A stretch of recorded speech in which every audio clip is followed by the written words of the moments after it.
Assalamualaikum warahmatullahi wabarakatuh. Selamat pagi semuanya. Semoga teman-teman dalam keadaan sehat dan masih semangat dalam mengikuti pembelajaran kali ini. Nah, di sini kita akan belajar mengenai teori penawaran dalam Islam.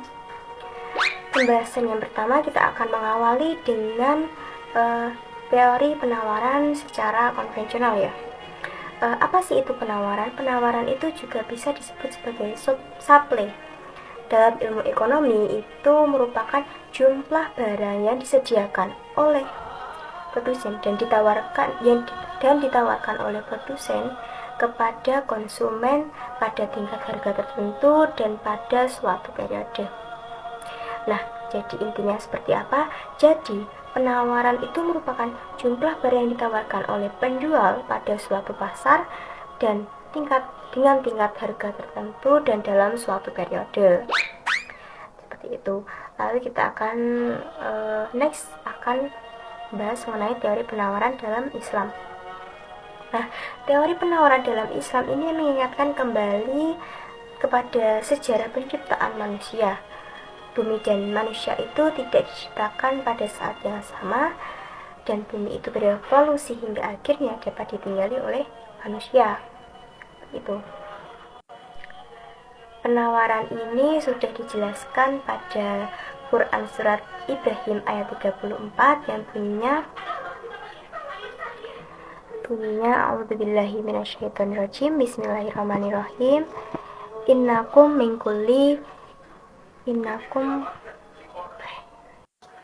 dan penawaran dalam Islam sudah dijelaskan dalam Quran surat Ibrahim ayat 34 yang bunyinya A'udzubillahi minasyaitonirrajim. Bismillahirrahmanirrahim. Innakum min kulli masya'atumu wa in takuddu bi ni'matillahi la tahulu ha innal insana latalwan min kafar. Yang artinya, dan dia telah memberikan kepadamu segala apa yang kamu memohon kepadanya, dan jika kamu menghitung nikmat Allah, niscaya kamu tidak akan mampu menghitungnya. Sungguh manusia itu sangat zalim dan sangat mengingkari nikmat Allah. Nah, di sini selanjutnya kita akan bahas mengenai faktor yang mempengaruhi penawaran. Ada berapa? Ada 5. Yang pertama mengenai biaya produksi dan teknologi yang digunakan. Maksudnya apa? Jika biaya pembuatan atau produksi suatu produk itu sangat tinggi, maka produsen akan membuat produk lebih sedikit dengan harga jual yang mahal, karena takut jika tidak mampu bersaing dengan produk yang sejenis dan produk tidak laku terjual.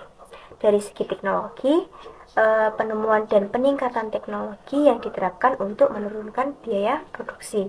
Faktor yang kedua mengenai tujuan perusahaan. Nah, perusahaan yang bertujuan mencari keuntungan yang sebesar-besarnya itu akan menjual produknya dengan margin keuntungan yang besar sehingga harga jual menjadi tinggi. Jika perusahaan ingin produknya laris dan menguasai pasar, ia harus menetapkan harga yang rendah dengan tingkat keuntungan yang rendah, sehingga harga jual yang rendah itu akan menarik minat konsumen. Faktor yang ketiga ada pajak. Kenaikan pajak itu akan menyebabkan harga jual menjadi lebih tinggi, sehingga perusahaan menawarkan lebih sedikit produk akibat permintaan konsumen yang turun. Faktor yang keempat mengenai ketersediaan dan harga barang pengganti atau pelengkap. Maksudnya apa? Jika produk pesaing sejenis di pasar dengan harga yang murah, konsumen itu akan beralih pada produk tersebut. Produk yang harganya terjadi penurunan permintaan, akhirnya penawaran pun dikurangi. Faktor yang terakhir mengenai prediksi atau perkiraan harga di masa depan. Ketika harga jual itu akan naik pada masa mendatang, maka perusahaan itu akan mempersiapkan diri dengan memperbanyak output produksi dengan harapan bisa menawarkan atau menjual lebih banyak ketika harga itu akan naik dengan berbagai faktor. Dan selanjutnya ada faktor penawaran dalam Islam. Nah, faktor penawaran dalam Islam ini ada 2, maslahah dan keuntungan. Yang pertama mengenai maslahah. Pengaruh maslahah terhadap penawaran ini bergantung pada tingkat keimanan produsen. Jika jumlah maslahah yang terkandung dalam barang yang diproduksi semakin meningkat, maka produsen muslim itu akan memperbanyak jumlah produksinya. Itu. Lalu jika mengenai keuntungan, keuntungan itu merupakan bagian dari maslahah karena dapat mengakumulasi modal yang pada akhirnya itu dapat digunakan ke berbagai aktivitas lain. Dengan kata lain, keuntungan itu akan menjadi tambahan modal untuk memperoleh maslahah yang lebih besar lagi agar mencapai falah. Nah, dalam ekonomi Islam itu ada 4 larangan yang dilarang dalam aktivitas ekonomi.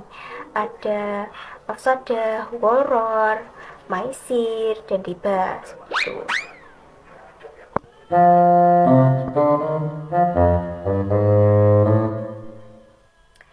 Selanjutnya ada fungsi penawaran. Apa sih itu fungsi penawaran?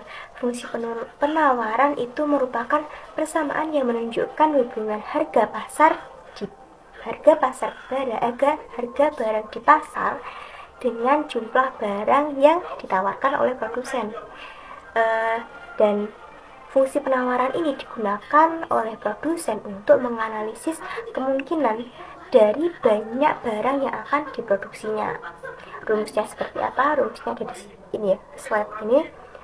VS sama dengan A plus B P besar S, di mana A ini merupakan konstanta, B merupakan nilai positif, dan PS ini merupakan harga barang per unit yang ditawarkan, dan HIS merupakan banyak unit barang yang ditawarkan. Di sini juga menyantumkan kurva penawaran. Bisa dilihat ini kurva penawaran ya. Kurva penawaran ini memiliki slope positif, yang artinya kurva ini bergerak dari kiri bawah ke kanan atas. Bisa dilihat ini bergerak dari kiri bawah ke kanan atas. Nah, itu artinya harga barang X dan jumlah penawaran barang X itu mempunyai hubungan yang searah. Jadi, jika harga barang X ini mengalami kenaikan dan jumlah barang X yang ditawarkan itu juga akan bertambah. Begitu juga sebaliknya.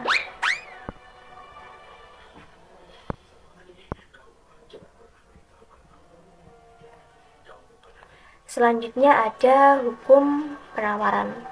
Bunyi dari hukum penawaran adalah semakin tinggi harga suatu barang, maka semakin banyak jumlah barang yang ditawarkan oleh para penjual. Begitu juga sebaliknya, semakin rendah harga suatu barang, maka semakin sedikit jumlah barang yang ditawarkan. Artinya apa? Jika harga barang itu tinggi, maka lebih banyak orang yang melihat potensi untuk mendapatkan keuntungan dari menjual barang tersebut, sehingga jumlah penawaran dari barang tersebut akan meninggi. Begitu juga sebaliknya, ketika harga turun, maka jumlah barang penawar itu juga akan turun. Orang yang memperoleh keuntungan dari harga yang rendah akan lebih sedikit. Di sini selanjutnya akan membahas mengenai asumsi rasional dalam ekonomi Islam. Di sini ada 3 ya. Yang pertama yang kita bahas dulu mengenai homo economicus. Dalam ekonomi konvensional ini, para pelaku atau pemain ekonomi akan dipandang sebagai suatu makhluk ekonomi yang berusaha melampiaskan keinginannya dengan cara apapun. Nah, hal tersebut akan menimbulkan dorongan tanpa batas untuk melakukan eksploitasi dan eksploitasi terhadap sumber-sumber daya yang tersedia di alam. Selanjutnya, menurut ekonomi Islam, manusia diinjeksi dengan norma moral Islam, sehingga nafsu untuk memenuhi keinginannya itu tidak selalu dipenuhi. Demikian juga untuk memenuhi keinginan tersebut senantiasa dilakukan dengan norma moral Islam yang selalu menemaninya kemana saja dan dimana saja. Dan selanjutnya yang kedua ada rasionalitas. Rasionalitas dalam ekonomi konvensional ini, asumsi rasionalitas adalah ruhnya yang mengilhami seluruh usaha dalam rangka memenuhi keinginannya tersebut. Selama manusia menguras tenaga dan pikiran untuk memenuhi keinginan dengan cara apapun, manusia itu merupakan makhluk rasional. Sedangkan rasionalitas menurut ekonomi Islam, maksudnya dengan adanya injeksi norma moral Islam itu akan menjadi pelita bagi tiap-tiap agen ekonomi untuk bertindak rasional, tetapi dalam kerangka nilai-nilai Islam, gaya hidup sederhana, tidak berlebih-lebihan dalam produksi dan mengonsumsi, serta selalu memperhatikan batas halal dan haram. Yang ketiga ada netral terhadap nilai atau value netral. Value netral dalam ekonomi konvensional maksudnya pada awal-awal perkembangan ilmu ekonomi itu menjadi suatu disiplin ilmiah. Banyak pakar yang cenderung menjadikannya sebagai suatu ilmu positif dan layak fisika atau kimia. Sekalipun hingga sekarang terbukti bahwa ilmu ekonomi konvensional itu tidak selalu positif, tetapi buku-buku teks masih selalu alergi jika dikaitkan dengan norma moral, terutama yang berasal dari nilai-nilai keagamaan. Value netral menurut ekonomi Islam itu terkait pada nilai dalam penawaran. Jika tidak menjadikan kinerja produksi dalam penawaran perspektif itu kekurangan insentif. Dengan injeksi moral Islam justru membuka dan memperluas horizon serta berfungsi mendorong agen ekonomi agar berusaha lebih baik dan efisien. Selanjutnya ada pengaruh pajak penjualan dan zakat perniagaan dalam penawaran konvensional dan Islam. Pengaruh pajak penjualan di sini ada 3 ya. Sebelum membahas pengaruhnya, kita akan menelaah dulu apa sih itu pajak. Pajak itu merupakan suatu alat kebijakan terpenting bagi suatu negara. Nah, dari pajak ini berfungsi sebagai sumber pendapatan utama negara yang akan digunakan untuk membiayai berbagai pengeluaran negara, termasuk di Indonesia. Selanjutnya, mengenai pengaruh pajak di sini, pajak penjualan di sini ada 3. Yang pertama, pajak yang dikenakan pada pembeli. Maksudnya apa? Dampak atas pajak yang dibebankan kepada pembeli itu akan mengakibatkan penurunan permintaan karena pembeli harus membayar pajak kepada pemerintah. Nah, yang kedua ada pajak yang dikenakan pada penjualan. Maksudnya apa? Yang selanjutnya ada pajak yang dikenakan pada penjualan. Maksudnya apa? Dampak dari pemberlakuan pajak kepada penjual adalah menurunnya penawaran karena pajak yang dipungut dari penjual yang membuat penjualan suatu produk dan kurang menguntungkan untuk penjual pada semua tingkat harga sehingga kurva penawarannya itu akan bergeser. Pengaruh pajak penjualan yang ketiga ada elastisitas dan pembagian beban pajak. Elastisitas penawaran ini merupakan perbandingan antar seberapa besarkah perubahan jumlah barang yang ditawarkan. Sebagai akibat dari perubahan harga terdapat 5 tingkatan elastisitas. Ada 5 tingkatan. Yang pertama mengenai elastisitas sempurna. Maksudnya apa? Elastisitas sempurna ini merupakan elastisitas tak terhingga. Jadi perusahaan itu dapat menyuplai berapapun kebutuhan pada suatu tingkat harga tertentu. Nah, yang kedua elastisitas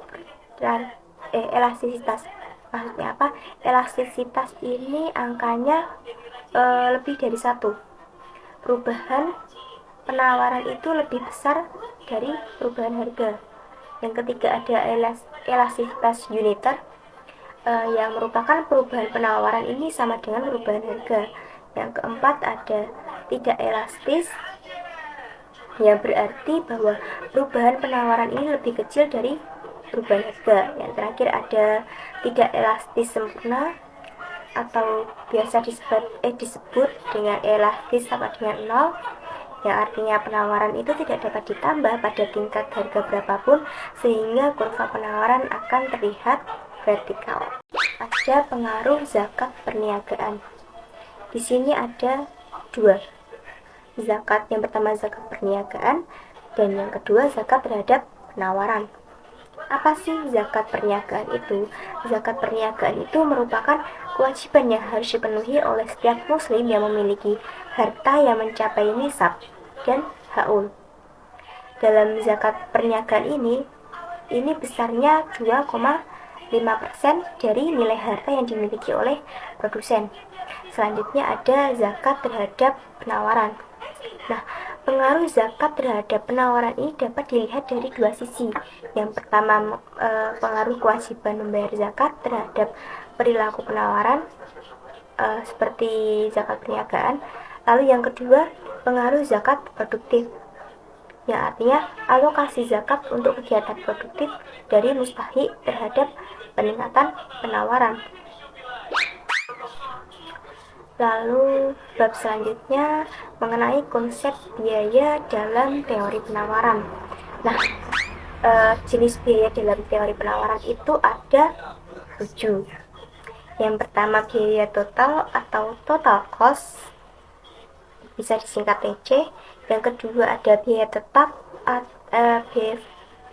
atau fixed cost atau FC. Selanjutnya ada biaya tetap rata-rata atau average fixed cost atau AFC.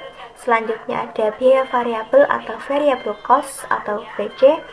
Selanjutnya ada biaya total rata-rata atau average cost atau average total cost.